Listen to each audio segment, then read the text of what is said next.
Psychologists, therapists, counselors, etc. What are some things people tend to think are normal but should really be checked out? Shadow people. One question we asked was if they ever saw, heard or smelled anything others didn't. This came up more often than you might think. What the f is a shadow person? That is one of the scariest combinations of two words I can imagine. For me personally, if I'm tired especially, my peripherals will pick out a body-esque shape or a limb that flits across my vision. It's only there for a fraction of a second, but it's still kind of unnerving when you think you see a silent torso ghost its way past a doorway.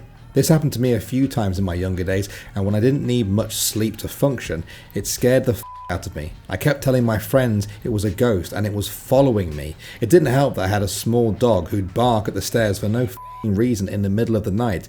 Whenever that happened, I'd head right to my room and under my protection blanket. Good move.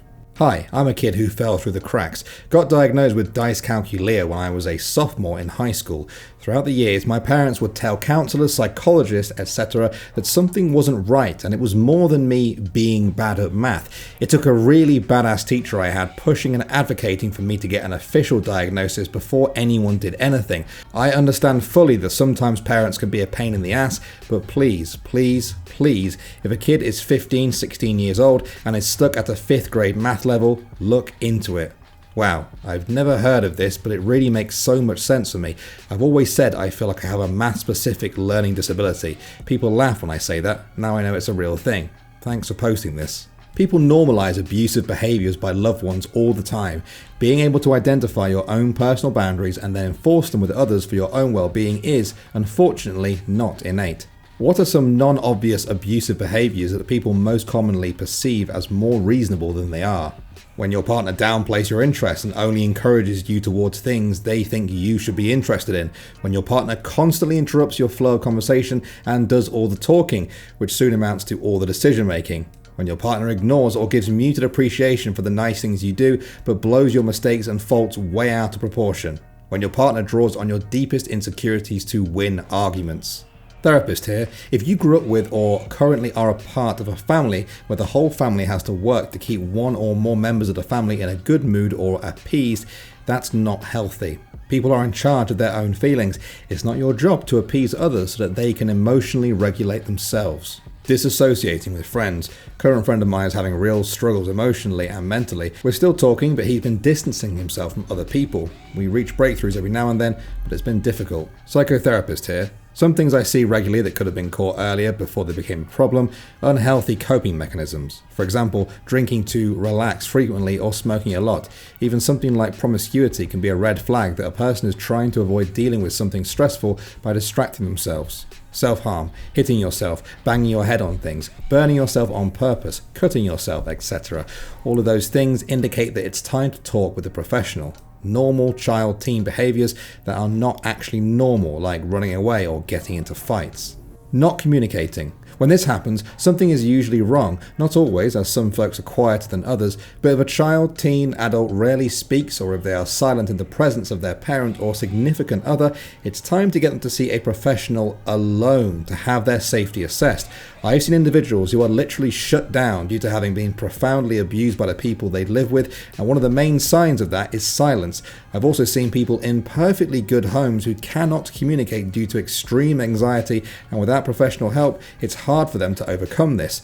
Mood swings. When a person's moods change from one extreme to another fairly often, regularly, that is another concerning symptom. Sometimes they are considered eccentric or hormonal, but that sort of thing can be a sign of many problems from bipolar disorder to post-traumatic stress disorder. Self-sabotaging behavior can ruin your life quickly. If you have an event in your life that has affected you negatively and you seem to find yourself exhibiting irrational or incongruent behavior, see a counselor. You don't have to have any certain pathology to seek mental wellness counseling. Thinking that 5 hours of sleep per night is okay. Rapid weight gain or loss with no obvious medical cause. Relationship problems. Don't get me started. If I go to sleep right now, I'll get 5 hours. I'm curious how much procrastinating and or lack of motivation to do stuff is normal and how much isn't. From what my therapist told me, if you would simply rather be doing other stuff, that's perfectly normal. But if you absolutely could not bring yourself to do homework, there's something wrong. I used to have severe anxiety attacks about homework, to the point where when I needed to do it, I'd either be completely drained and go to sleep, regardless of time of day, or have a huge breakdown. There have been a lot of my patients who have been pretty surprised when I've told them, hey, that's anxiety, depression, when they just thought their behaviors were typical for everyone. Not being able to maintain friendships, constantly being nervous about the safety of your child to the point where you hate being alone with your child without your partner, not being able to motivate yourself to do things, especially things you once enjoyed, feeling excessively tired all the time, not being able to calm down and just think about the same thoughts over and feeling worried, other things we can help with, having a hard time trusting others, trying to recover a relationship from infidelity, not knowing why your kid is misbehaving so much and needing guidance, helping to improve communication within your relationships. If you experience these things and more, therapists can help. Let us help you. A good rule of thumb as to whether a behavior or symptom should be checked out is the same we use to determine a diagnosable disorder if it causes impairment in one or more areas of life. The range of what is normal is huge, but if something keeps you from going to school or work, keeps you from maintaining basic hygiene, from maintaining your friendships, familial relationships, romantic relationships, it's causing impairment and you should seek help. Wanted to clarify a few things. This is not an exhaustive criteria for diagnosable mental illness. There are many criteria we consider in diagnosing, but the one criteria that is present for all is that it must cause impairment. Enjoyment is also an important aspect of functioning. If you're getting by in your life but are miserable, get help. You don't have to live like that. Serial killers and sociopaths represent a very small percentage of the population and rarely seek help willingly. This was not directed at them. The areas of functioning I listed are general examples pulled from the Western culture where I live and was trained. Different cultures have different values and the norms of your culture should be taken into account.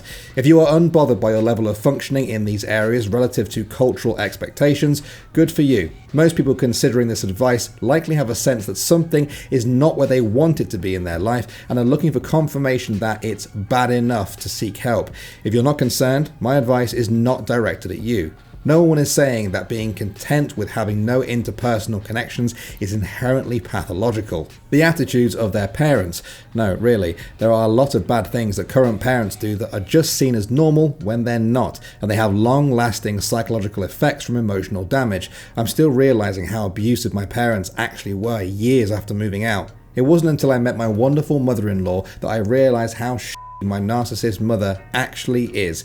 Don't be afraid to reach out for counseling. Trauma doesn't have to be one big event, it can be 1,000 cuts.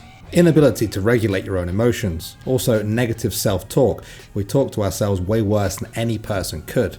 Would an inability to identify most of your emotions count? Therapist, how do you feel? Me. Oh, so we're starting with the complicated right off the bat. The need for some parents to speak with their children about adult problems. No, your young child does not need to be aware that you are struggling financially or that daddy slept with the lady next door. The parents that tell their children that they are going to go and speed my car into a tree purposefully, kill myself while you are at school, or slip my wrist when I shower tonight, and parents that feel they need their children fixed, as it's the child and not the family unit as the whole that needs support and or assistance. Just a few recent ones I've heard.